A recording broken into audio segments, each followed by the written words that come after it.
में आवाज मिलाना,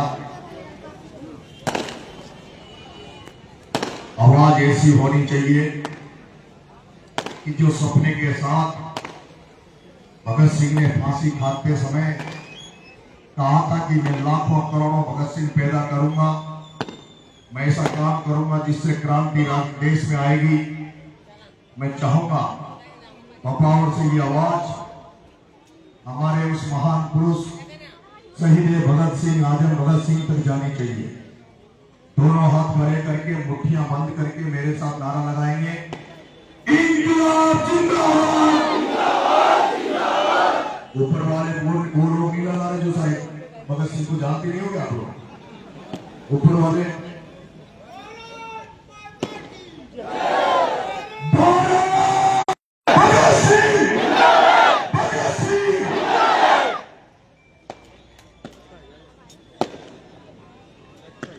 पपावर कस्बे के सभी व्यापारीगण, बुजुर्ग, युवा साथी, छात्र साथी, माताएं, बहनें और आसपास के गांवों से नंगे पैदल आपके यहाँ झालावाड़ मनोर थाना से निकलकर छिपा बड़ौद होते हुए, अक्टूबर विधानसभा में होते हुए, आप सांगोद में होते हुए, आने वाले समय में लाडपुरा कोटा होते हुए, बूंदी केशुराय पाटन होते हुए, सवाई माधोपुर, करौली, तोरसा, समराव का आना है। यहाँ पे चुनाव का बहिष्कार कर रखा है। मेरी इच्छा थी कि चुनाव के दिन 300 बूथ देवली बुनियारा में थे, मैं प्रत्येक बूथ पर जाकर वोट मांगू। जो वहां पे बूथ पे लोग बैठे थे, जो वोटर थे, कार्यालय 95 किलोमीटर 80 किलोमीटर पड़ता है, हमारा बुनियारा 15 किलोमीटर पड़ता है। हमारा रोज एसडीएम कार्यालय में काम पड़ता है, कभी बच्चों का सर्टिफिकेट बनाना हो, कभी रेवेन्यू का काम हो, तहसील का काम हो, किसी भी कई सारे काम एसडीएम से पड़ते हैं, और जिसमें हम लोगों को कि कम से कम आज आके वो लिखित में हमारा ज्ञापन ले ले, हमें आश्वस्त कर दे, तो हम लोग बहिष्कार बंद कर दें। मैं जब गया तो जिला कलेक्टर ने वहां आदेश, जिला कलेक्टर से मेरी बात हुई, वो सब तो आपने देख लिए होंगे, बहुत सारे सोशल मीडिया पे वो चला था, बहुत लंबा चला था,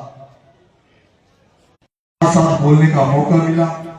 आपने वो भी देखा होगा सोशल मीडिया पे, चैनलों पे, कि मैंने जेल में जब गया, जेल में जो हालात मैंने बंदियों की देखी, जो राशन सरकार देती है उस राशन में कटौती की जा रही थी, बंदियों को पूरा राशन दिया नहीं जा रहा था, बंदियों को ऐसा खाना दिया जा रहा था जिसको कुत्ते भी एक बार तो छोड़ दे, कुत्ते भी नहीं खाए, ऐसा खाना वहां बंदियों को दिया जा रहा था।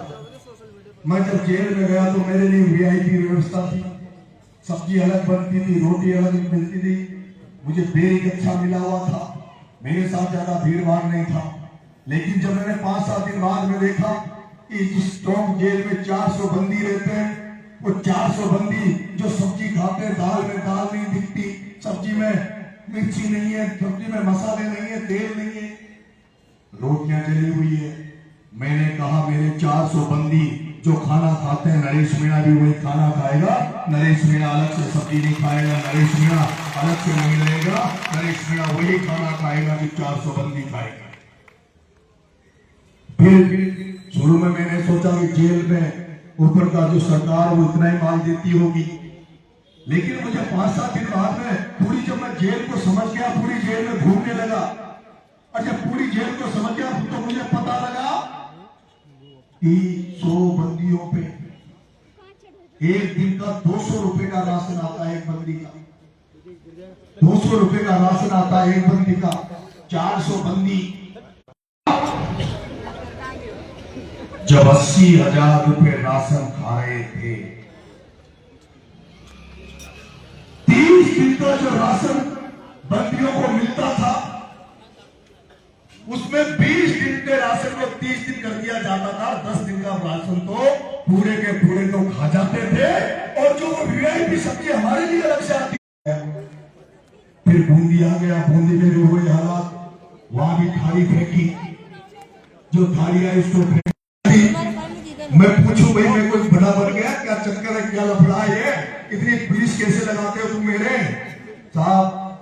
माइक डर से ऊपर कोई खतरा हो जाओ, हमें डर है कि कि कहीं आपके ऊपर कोई हमला नहीं हो जाए, किसी तरह की अनहोनी नहीं हो जाए।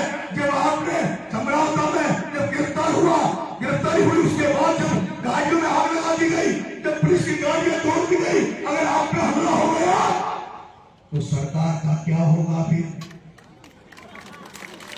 अगर आप पे हमला हो गया तो सरकार का क्या होगा? इसलिए आपके लिए लगा है।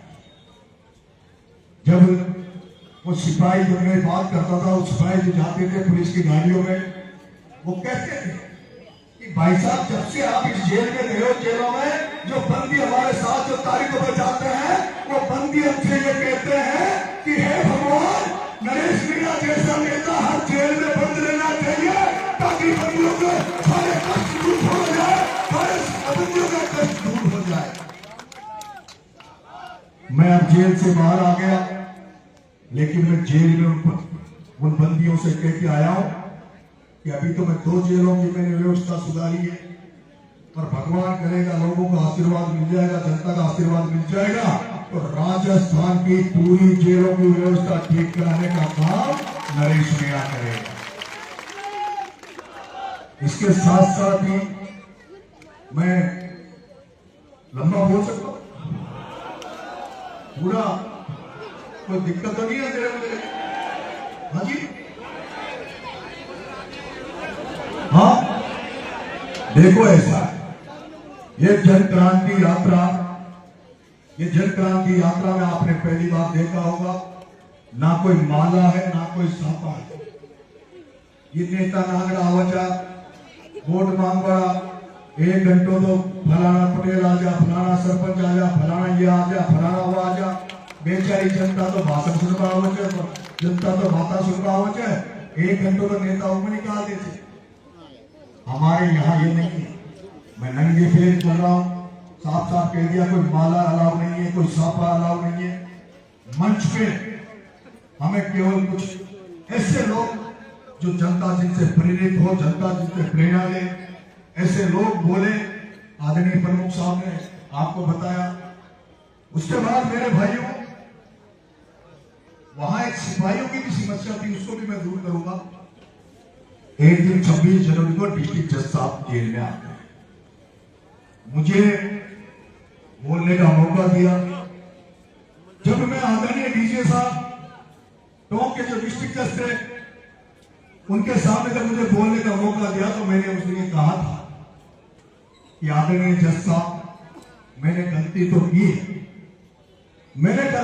लेकिन जो मैंने गलती की है उसकी सजा जो बनती है वो मुझे दे दो, लेकिन उससे ज्यादा सजा जो आप दे रहे हो, उससे तो न्यायपालिका पे एक बहुत बड़ा प्रश्न चिन्ह लग जाएगा। न्यायपालिका पे इतना बड़ा प्रश्न चिन्ह लगेगा, क्योंकि न्यायपालिका तो उसी दिन बदनाम हो गई जब हाई कोर्ट के जज के घर में करोड़ों रुपए मिलते हैं, और उस जज का इस देश में कोई इलाज नहीं होता। उस न्यायपालिका में जब भ्रष्टाचार घुस जाता है, न्यायपालिका में बैठे जज से भ्रष्टाचार करने लग जाता है, तो किसी की दम नहीं है जो उसके खिलाफ बोले। कोई भी दम नहीं है जो जजों के खिलाफ बोले। मैं 8 महीने रहा, घर वाले भी मिलने जाते थे और लोग भी मिलने जाते थे। आंदोलन की रूपरेखा बनी, सब कुछ हुआ, सब कुछ तय हुआ। आप सबको पता है 25 फरवरी को राजस्थान विधानसभा का घेराव था।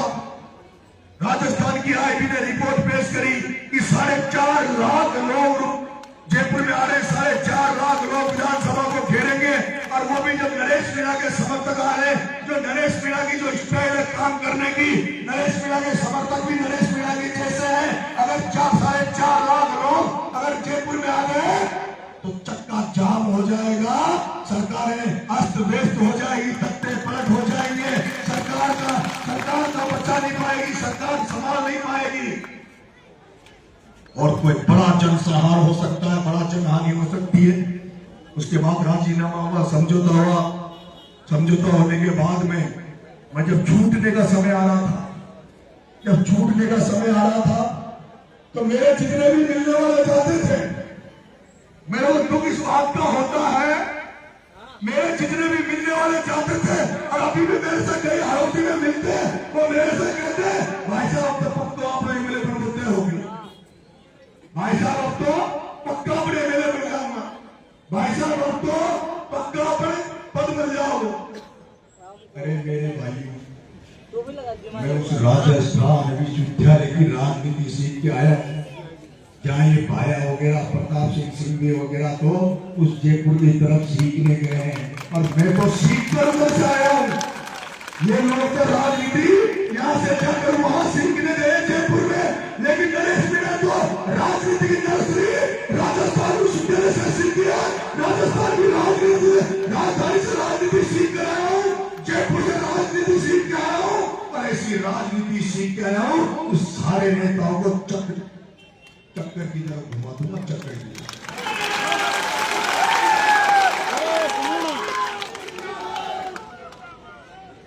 सारे लोग जाते थे, कहते थे भाई साहब अपन बहुत बड़े बन गए, भाई साहब अपन बहुत बड़े बन गए, बहुत बड़ा नाम हो गया, पूरा देश जान गया। अब आप बाहर आओ तो बिल्कुल शांत रहना, गुस्से में काबू रखना, आप अपने तेवर और तरीके को थोड़ा ढीला करना, नरम करना। मन का सही बात है, अपने आप को बदलने की कोशिश करूंगा, अगर बदलने का आया तो। लेकिन जैसे जेल से बाहर आया, जैसे जेल से बाहर आया, जेल के बाहर आने के बाद जो मैंने सिस्टम देखता हूं, उस सिस्टम को मैंने देखा, राजस्थान की राजनीति में मैंने देखा। मेरे जेल से बाहर आने के बाद मुझे पता लगा कि किस किस नेता ने माँ बाप के चक्रव्यूह की तरह नरेश मीणा तुझे फंसाने का चक्रव्यूह कर रखा है। किस तरह से नरेश मीणा अभी तो 8 महीने जेल भेजा है, परमानेंट जेल भेजने की किस तरह से तेरी तैयारी चल रही है। मेरे को पता लगा कि नरेश मीणा अभी उनकी आत्मा पूरी नहीं भरी है, 8 महीने जेल भेजकर अभी तो वो तेरे पे जानलेवा हमला करवाना चाहते हैं, मेरे बात क्या करवाना चाहते। जब मुझे ये पता लगा कि 8 महीने की जेल रहने के बाद वो सोचेंगे कि मैं डर जाऊंगा, भेजे मेरे पास लोग, समझौता कर लो, ये कर लो, उसको छोड़ दो, उसके साथ आ जाओ, सब कुछ आपको दे देंगे। तो पुष्पा पिक्चर देखिए क्या आपने? हाँ? क्या है? झुकेगा? हाँ? क्या है? नरेश मीणा झुकेगा नहीं, टाइम पर जाएगा।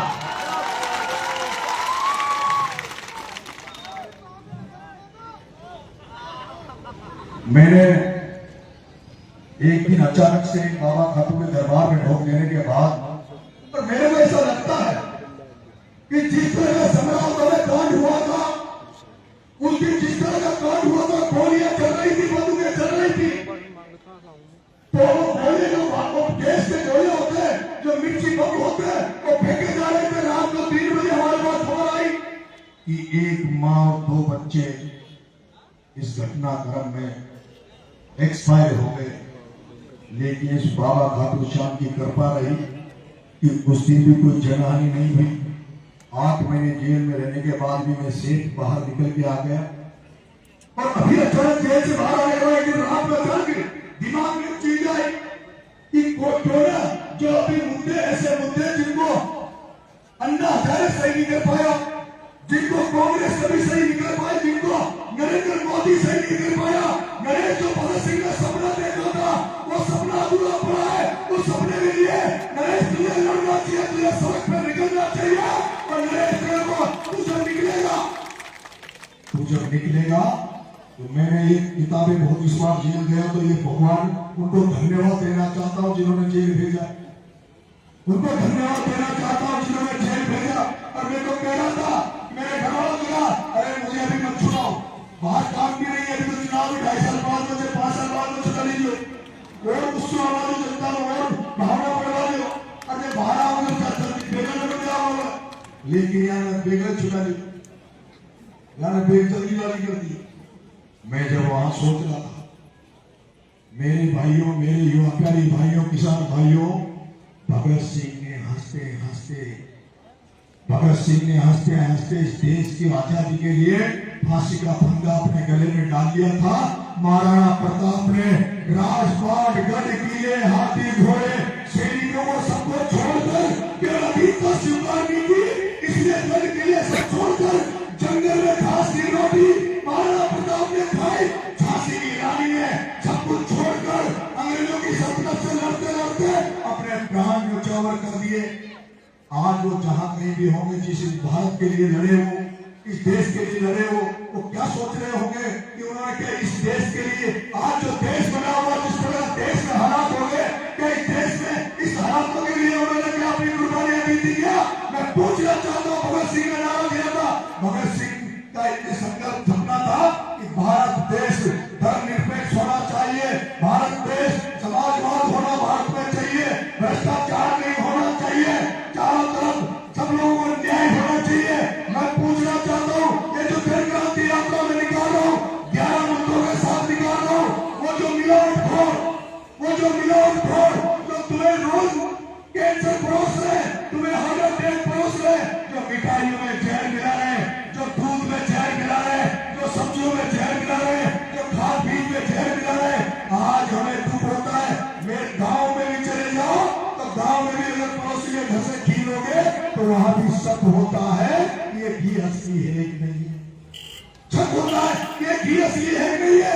गांव में चले जाओ, कोई साफा वाला आदमी मिलता नहीं है, 70 साल से बुजुर्ग कोई दिखता नहीं है, क्योंकि लकवा आ रहा है, कैंसर आ रहा है, आपके क्या नाम से हार्ट अटैक, बच्चों छोटे बच्चों के हार्ट अटैक आ गया। ये क्यों हो रहा है? क्योंकि खाद्य पदार्थों में मिलावट का दौर चल रहा है। उस मिलावट की वजह से आज हर घर में बीमारी हर व्यक्ति दिख रहा है। दूसरा, नशा। मैं इस राजस्थान को नशा मुक्त बनाना चाहता हूं।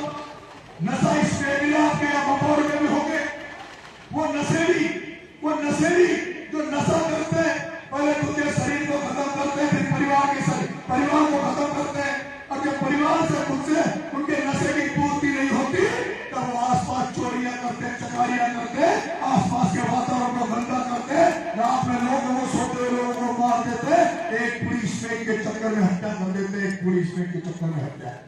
मैं कहना चाहता हूँ, लेकिन वो जो स्नेक ने जिनको नशा लग गया उनकी उतनी बड़ी गलती नहीं है, लेकिन इस बपौर में भी जो स्नेक पी रहे, कोई तो पूरी बेच रहा होगा यार, कोई तो पी की पूरी का धंधा कर रहा होगा। मैं पूछना चाहता हूँ कि यहाँ के थानेदार को ये पता नहीं है कि कौन पूरियां बेच रहा है?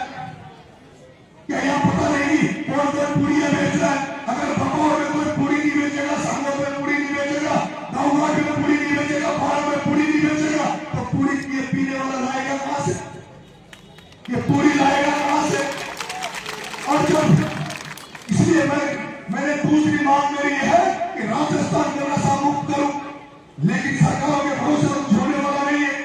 ना अशोक गहलोत की कांग्रेस की सरकार ने कुछ हुआ, ना बीजेपी की सरकार ने कुछ होने वाला है। पंजाब में नशा जिस तरह से फैल गया था, पंजाब में जिस तरह कैंसर के मरीज आ रहे थे, पंजाब में ट्रेनें कैंसर की ट्रेनें भरवा के राजस्थान में आती थी, और आज राजस्थान में भी हर गांव में हर 2-4 घर छोड़कर कैंसर घुस गया, हर 2-4 घर में कैंसर घुस गया। उस कैंसर का इनका कारण केवल ये नशा है। मैं आपसे कहना चाहता हूँ, बपौर के व्यापारियों, बपौर के किसानों, बपौर के जनप्रतिनिधियों, मैं कहना चाहता हूँ, अगर आज आप तय करो, कसम खा लो, यहाँ के थानेदार से कह दो कि थानेदार अगर कोई ने पूरी बेचता मिल गया, पता लग गया कि फलाना आदमी इसमें बेचता है, वो इसमें बेचने वाला अपने परिवार को पालने के लिए, अपने बच्चों को पालने के लिए हजारों परिवारों को खून कर रहा है, हजारों परिवारों को बर्बाद कर रहा है। ऐसा जो इसमें बेचता है, नशा बेचता है, ऐसे नशा बेचने वाले सौदागर को जेल में डलवा देना चाहिए, और जब तक जमानत उसकी कभी जमानत नहीं करवानी चाहिए, उसको जेल में पड़े रखो। इसलिए मैं जन क्रांति निकाल रहा हूं कि राजस्थान नशा मुक्त।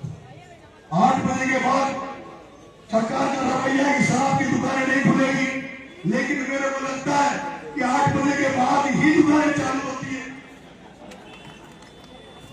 आज सरकार का नियम है कि शराब की दुकानें 8 बजे के बाद नहीं खुलनी चाहिए, लेकिन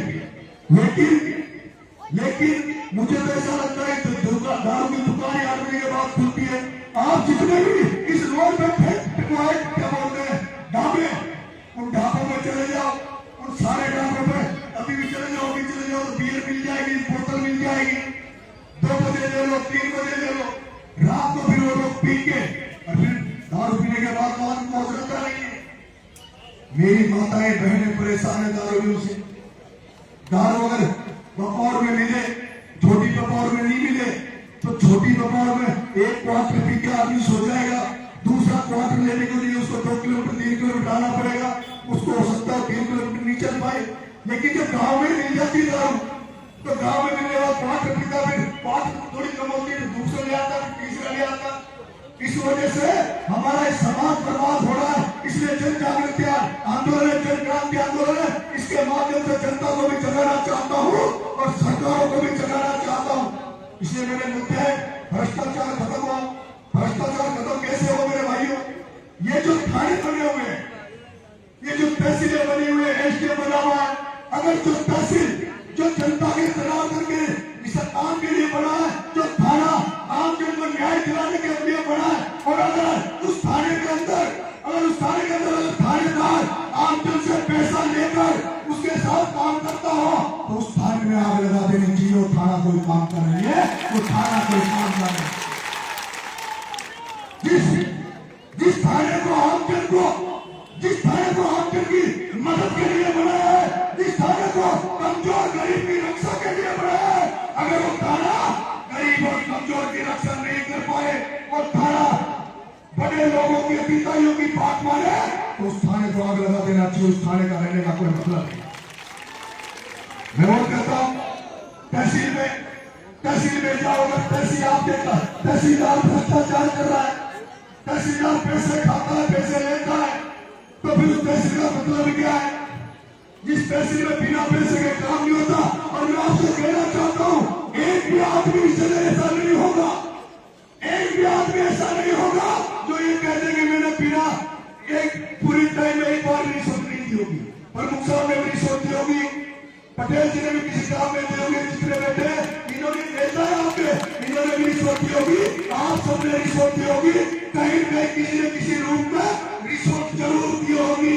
क्योंकि हमने तो समझौता कर लिया, हमने तो ये मान लिया बिना पैसे दिए तो काम होगा ही नहीं। हमने तो ये मान लिया अगर 151 का मुकदमा हो गया, 20 कांस्टेबल गांव में आ गया तो हम तो करके सुबह भाग के जाएंगे।